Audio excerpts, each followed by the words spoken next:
rasulillahi lidayati wa asrafil abid wa ala alihi wa ashabihi wa tabi'ina lahum bi ihsanin ila yaumiddin amma ba'du. Kaum muslimin yang dimuliakan Allah Subhanahu wa taala, berkat rahmatnya kita berjumpa di bulan Ramadan di tahun ini. Semoga kita dapat menunaikan berbagai macam amal ibadah secara optimal, sehingga di bulan yang agung dan mulia ini kita memperoleh banyak kebaikan sebagaimana yang telah dijanjikan Allah Subhanahu wa taala. Dalam sebuah hadisnya, dalam firman Allah di hadis qudsi, Rasulullah SAW bersabda, Allah Kulu amal ibni Adam lahu illa siyam wa innahu li wa ana ajzi. Setiap amalan anak Adam adalah untuk dirinya, kecuali puasa. Sesungguhnya puasa itu adalah untukku dan aku yang akan membalasnya. Dalam hadis Bukhari dan Muslim. Pada kesempatan ini kita akan menjelaskan tentang hikmah dibalik penyandaran puasa hanya kepada Allah Subhanahu. Dalam hadis qudsi ini Allah menegaskan bahwasanya semua amal ibadah yang dilakukan seorang hamba adalah untuk dirinya sendiri kecuali puasa. Allah menganggap bahwa puasa yang dilakukan oleh hamba adalah untuknya, dan ia yang akan memberikan balasan pahala kepada setiap hamba yang melakukannya. Mengapa Allah menyandarkan ibadah puasa ini kepada dirinya? Mari kita simak beberapa hal mungkin yang bisa menjelaskan untuk kita semuanya. Yang pertama, puasa adalah ibadah yang tidak mungkin tersusupi niat riya.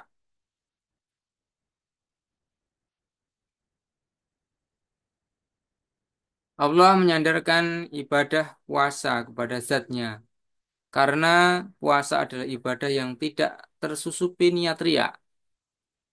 Berbeda dengan ibadah lain yang memungkinkan tersusupinya niat riya. Al-Qurtubi rahimahullah berkata, amal ibadah anak-anak Adam memungkinkan untuk disusupi riya.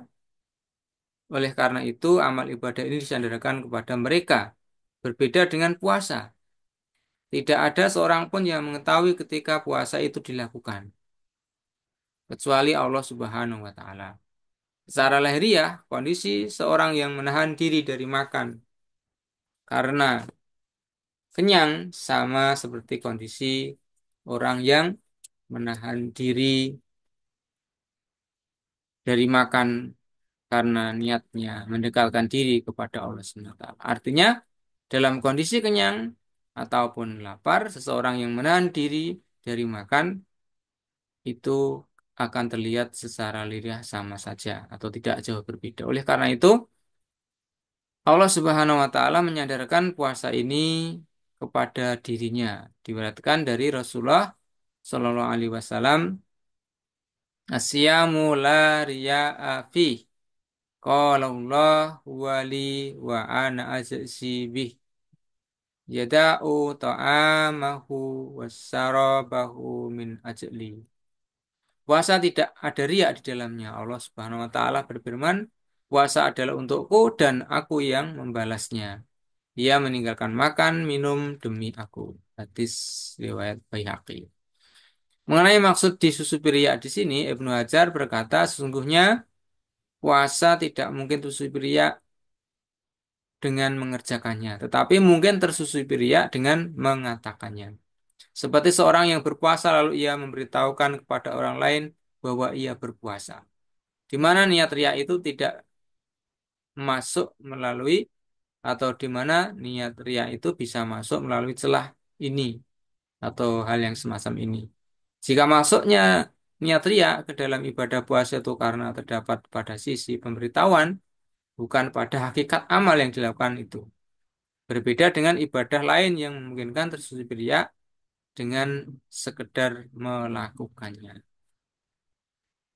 Dan yang kedua, Puasa adalah ibadah yang paling dicintai oleh Allah Subhanahu wa taala. Ibnu Hajar berkata firman Allah, puasa itu untukku, menunjukkan arti bahwa puasa adalah ibadah yang paling dicintai Allah dan paling diutamakannya.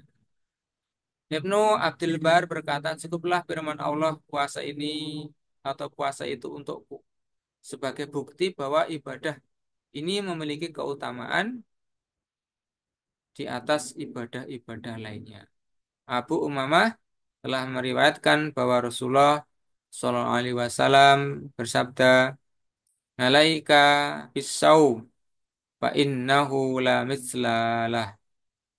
Hendaknya kamu berpuasa karena tidak ada tandingannya. Alaika bisaum, fa innahu la mitslulahu atau la mitslulah. Dan yang ketiga, kenapa puasa ini disandarkan kepada Allah? Puasa lebih dekat dengan sifat Allah daripada sifat manusia. Puasa disandarkan kepada Allah karena ibadah ini lebih dekat kepada sifat Allah daripada sifat sesama manusia. Ibnu Hajar berkata, tidak membutuhkan makan dan pemenuhan syahwat lainnya, termasuk sifat-sifat Allah Subhanahu wa taala. Tuhan yang Maha Agung. Jadi artinya sifat tidak membutuhkan makanan dan pemenuhan syahwat termasuk sifat-sifat Allah Tuhan yang Maha Agung. Ketika seorang hamba mendekatkan diri kepadanya dengan ibadah puasa yang sesuai dengan sifat-sifatnya, maka ia menyandarkan ibadah itu kepada dirinya.